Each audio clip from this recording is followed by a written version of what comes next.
Good morning, dear children. One session of this year we have all completed, and from today, we'll start a new session for this year. And one important exam of your life you are going to appear for this year, and this exam is important to us also and to you also. Okay, so nobody can go back and start a new beginning, but anyone can start today and make a new ending. Okay, so with this beautiful quotation we'll start our lesson. So from today we'll start a new lesson and completely new for you, and freshly everybody start means reading from this session, and try to watch every video so that you can understand this new topic, that is your chapter 5, cascading style sheet. Okay, so today only introduction, actually, because today is the first class after your vacation, puja vacation, so I don't want to make you bored. Okay, so just introduction of cascading style sheet. Okay, so what is this? This chapter is going to introduce you the term DHTML, dynamic HTML. Okay, so already HTML you have read, and what is dynamic HTML, what is all about, and a good discussion on cascading style sheet. In order to understand about DHTML, let us first understand about static and dynamic web pages. What is already in the first chapter we have read about static web page and dynamic web page. Okay, so what is static web page? A static web page contains information that does not change. It remains the same or static for every viewer of the site. Okay, that means say whenever you will see and whoever will see, the same contents will get. For example, a web page about any historical events. So anytime you see, you will get the same information. Whoever will view the website, they will get the same information.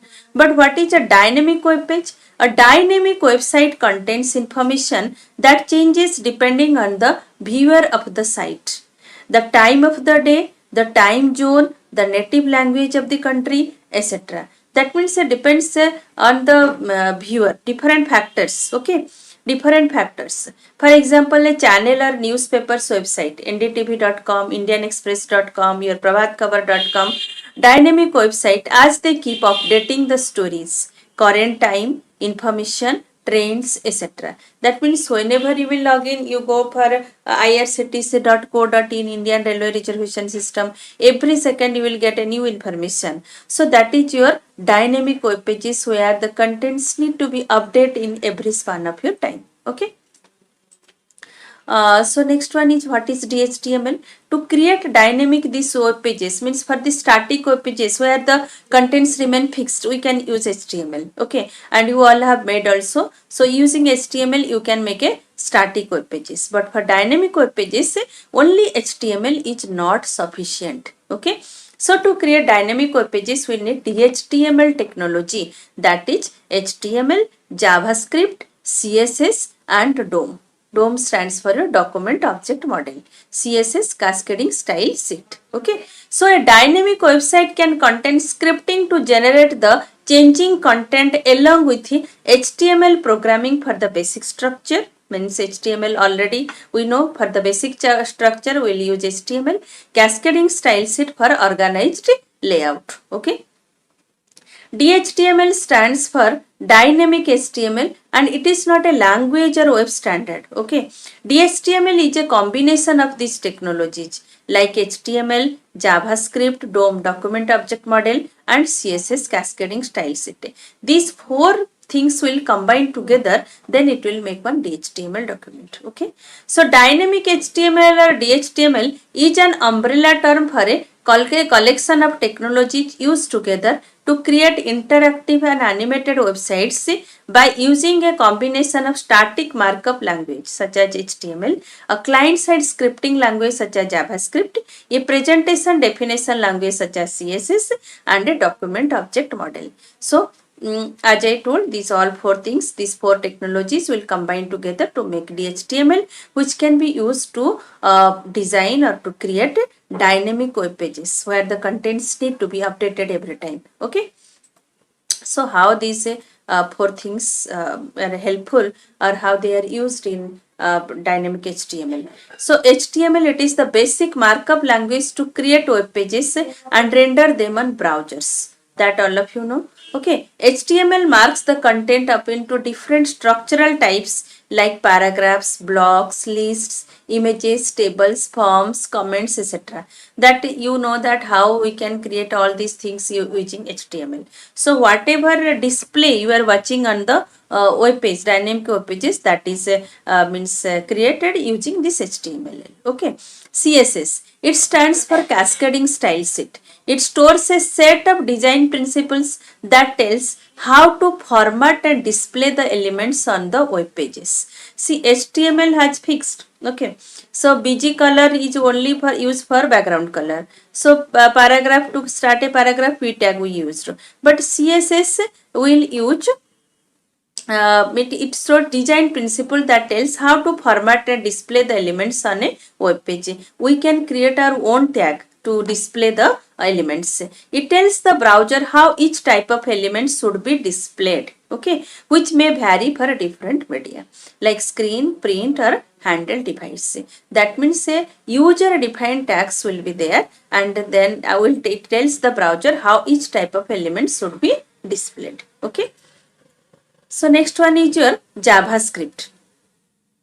It is a popular scripting language which is embedded in a web page to include dynamic features to control, access, and manipulate HTML elements. Okay, it tells the browser how to change the web page in response to events that happen, like clicking on something or changing the value in a form input.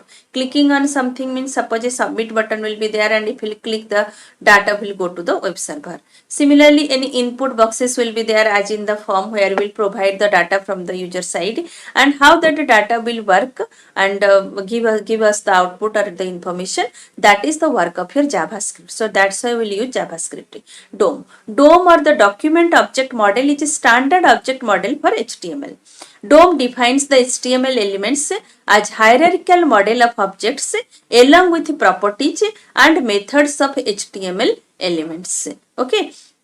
So that means a document object model will be there which will decides the hierarchy. Hierarchy means what is label. Okay, means after which label or after which means which things, which objects will come, next which objects will come, like this. So one object model will be there. So DOM defines the HTML elements as a hierarchical model of objects along with properties and methods of HTML elements. So when these four things will combine together, will in a web page will use, then a dynamic web page will able to create. So for today this much only introduction, that JavaScript and DOM will read in the higher classes, in the 11th class, 12, or if you'll read engineering and you'll take computer science as your branch, so you can read about JavaScript and DOM. But about CSS in detail, so how to change the layout and how to take user defined tags and how we'll use it, so that those things will read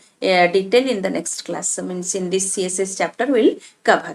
Okay, so hope all of you understand that you are going to start a new chapter, that is cascading style sheet, and which will be used to change the layout of a dynamic web page. Okay, along with the HTML, CSS will be used. Okay, so this chapter is very important. For that you watch all the videos regularly, you can understand.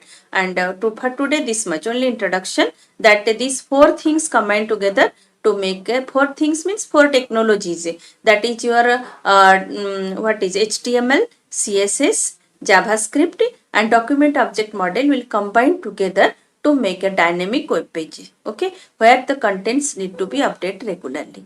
Okay, so hope all of you understand, and rest of the things in detail in the next class. Okay, thank you all.